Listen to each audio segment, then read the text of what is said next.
Енді әже мынау бата тілегіңіз қабыл болсын дейміз. Мынау енді бірнеше келін тәрбиеледіңіз. Сіздің есіміңіз кім? Елена. Елена. Сіз жалпы осы ауылға келін болып түскелі неше жылдай болды? 25 жыл. 25. Қазір енді өзіңіздің келініңіз бар. Өзім 2 келінім бар. Әжемнің ерекше қасиеттері қандай еді? Енді сізде бірнеше келіннің арасында болдыңыз. Мен енді бұл кісінің 6-шы келінімін. Мен 99 жыл келін болып түстім. Бұл кісі енді осы отырған орны өзінікі. Ешқандай жаңағы қабағын шытып, ешқандай келінге сөйлемейді. Келгеннен менден жас келін болып түстім. Түскеннен от жағып білмеймін. Ол кезде от жағамыз ғой енді. Бұл кісі енді үйге керек жаңағы тамақ, азық-түліктің барлығын өзі. Ол кезде мына Баяндыда деген такси жүрмейді, автобус деген болмайды. Бұл кісі өзі 2 аяғымен 22-нің базарына кетіп қалатын.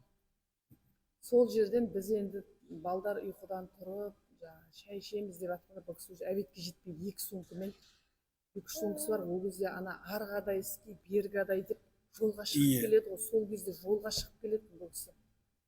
Сол енді қазірде тың ғой енді Меккеге барып кел, қарайған бала шағаны жаңағы ұяға ұшырып,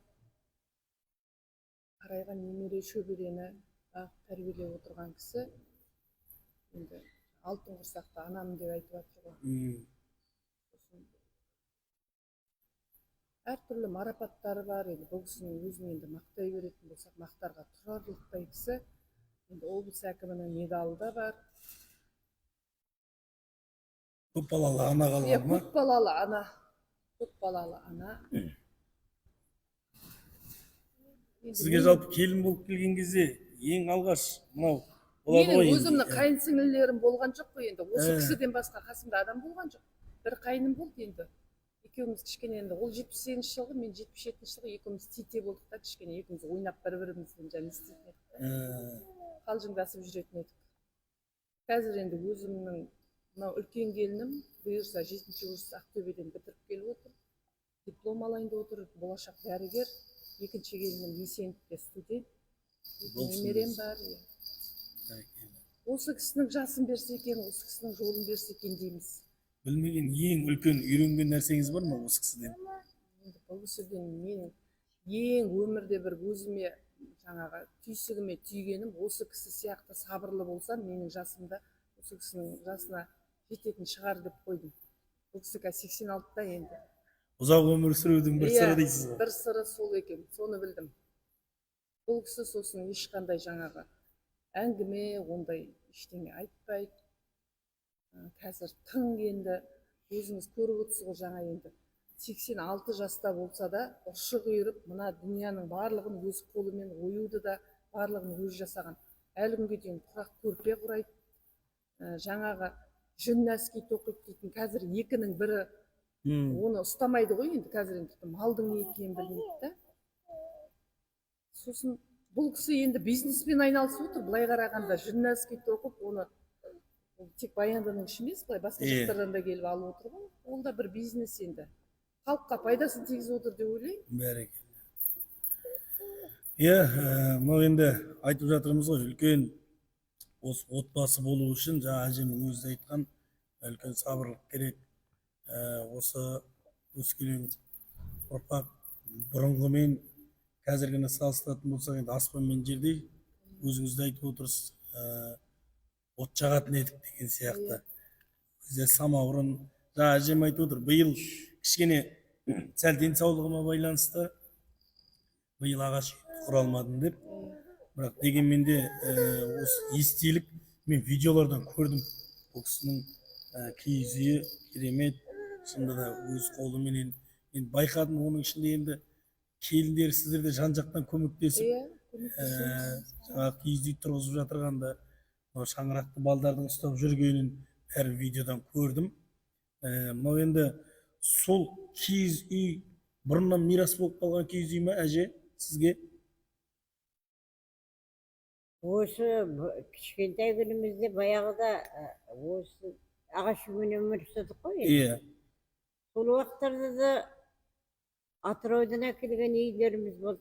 Ол кішкене былайырақ барғасын Бесқаладан үй әкеліп тігетін уақыттар болды. Сол Бесқаланың үйі Сол жақта жасай ма сонда? Иә, сол жақтан жасалып әкелетін. Онандай керегелер Бесқаланың керегелері ғой. Жалпы енді сіздің киіз үйіңізді айтып жатырмын да, әже. Иә. Кімнен мирас болып қалған ба, я өздеріңіз жасатып арнайы Өзіміз тапсырыспен алдырдыңыз ба? Бесқаладан сатып әкеліп Манауылдарынан содан 71-ші жылы көтерген үйім қазір өзімнің шаңырағым. Бәрекелді. Содан бері ұстап келе жатырмыз. Оны енді мына жыл сайын үйдің алдына тігесіз ба, я Отмантауға неге апарып тігесіз ба жалпы наурыздарда? Оған оны үйтіп тігетін күшіміз жоқ. Баяғыда осы бірінші наурыз басталған уақыттарда осы қалаларда нелерге жаңағы наурыздың уақытында тігіп жүрдік. Бере керек келгесін тіккен жоқпыз. Ол күшке де байланысты ғой. Әже енді кезінде киізде басқан шығарсыз, мен сіз үйде киіздерді байқап қалдым. Киізді бастық, текемет бастық, алаша тоқыдық, шүйерадық, бәрін де уақытында істедік қазір. Қазір бәрі де істеліп жатпаған заттар ғой. Қазір заман басқа дейсіз ғой. Өзі қазір мына үкімет кілемде заттың бәрін өзі шығарғасын қазақтардың істеген заттары кейінге қалып қойып жатыр ғой. Бірақ сонда да соны сіз әлі сақтап отырсыз ғой. Иә, соны сақтап отырмыз ғой енді. Ал енді әже, мынау біздің мәдениет үйіне тағы да қош келдіңіз деймін. Мен сіз келгеннен кейін, қонақ болғаннан кейін сізге бір ән айтып берейін. Сізді көріп өзімнің әжем есіме түсіп кетіп отыр. Бұрынғы әжелер деген бір ырымшыл болатын еді ғой, білесіз. Шайдан алып отырыңыз, иә. Сылай қойып жіберсеңіз әжеме.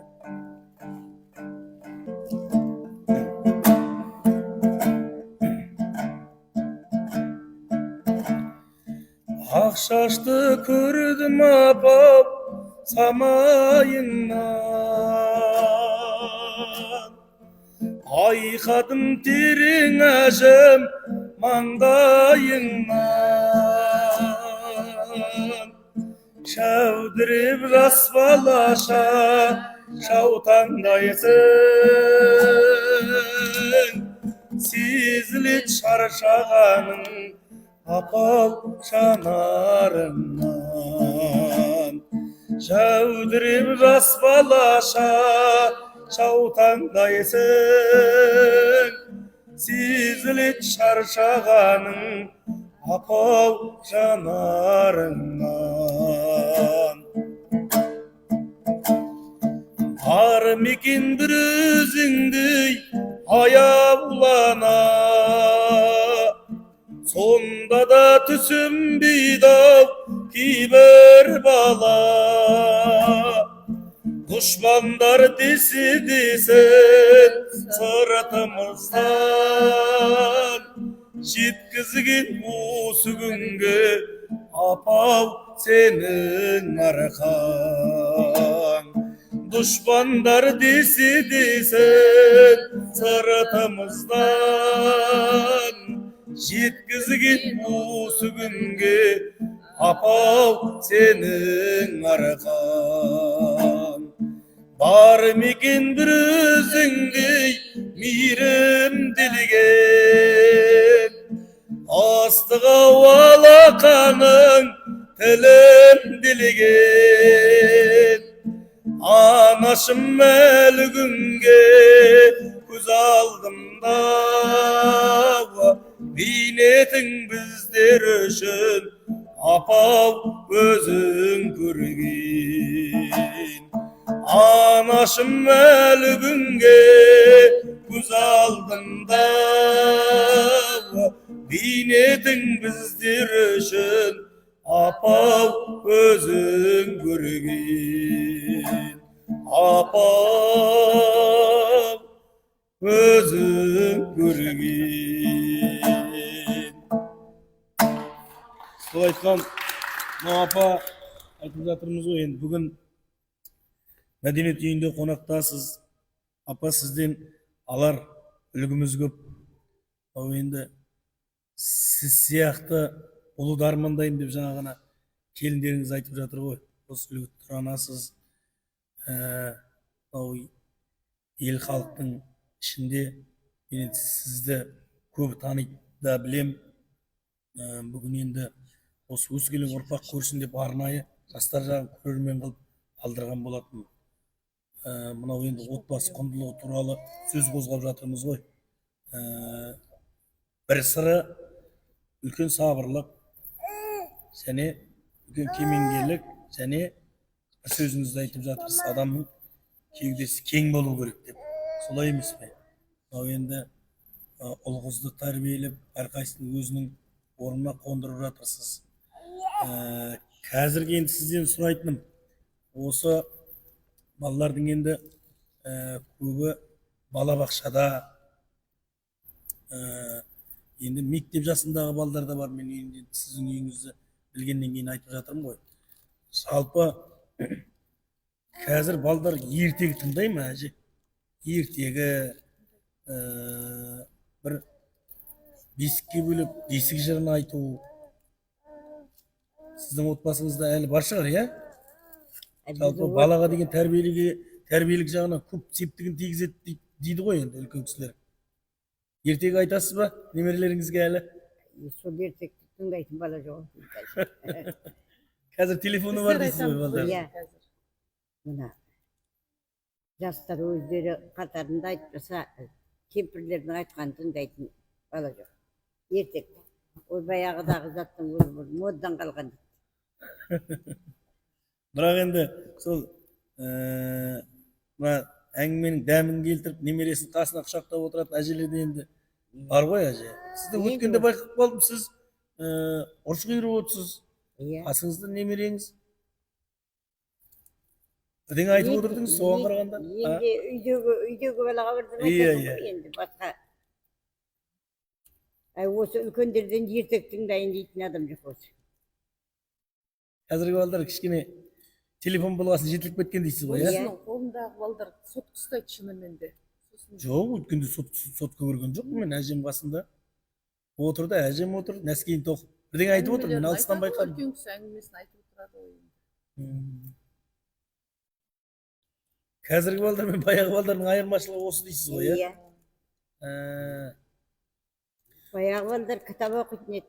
Соның ішіндегі ертектердің бәрін тыңдап, кейбіреу жаттап, мектептерде де соны өткізетін еді қазір. Қазір білмеймін. Сіздің енді келініңізді мен бірер жерлерде байқап қалдым. Осы Баянды аула клубының атынан әжелері болып келіп еді өткенде. Керемет ән айтып сайысқа қатысып, орын алып кеткенінде көрдік. Жалпы сіздің келіндеріңіз енді бүгін жұмыста болғаннан кейін, бірақ негізінде келіндеріңіздің ән айтатынын білемін. Сіз өзіңіз ән айтатын ба едіңіз, әже? Жоқ. Сіз нағыз еңбектің адам сияқтысыз ғой. Нәски тоқып, қол босаса. Бұл кісі қара жұмыс жасап қалған адам ғой. Шаруақорадан, жаңағындай шебер қолы. Киіз басып, мал ұстап, жүн жай, қой тоқтып, үй сауып, сондай мал шаруашылығымен айналысқан адам. Шаруаның адам дейсіз ғой.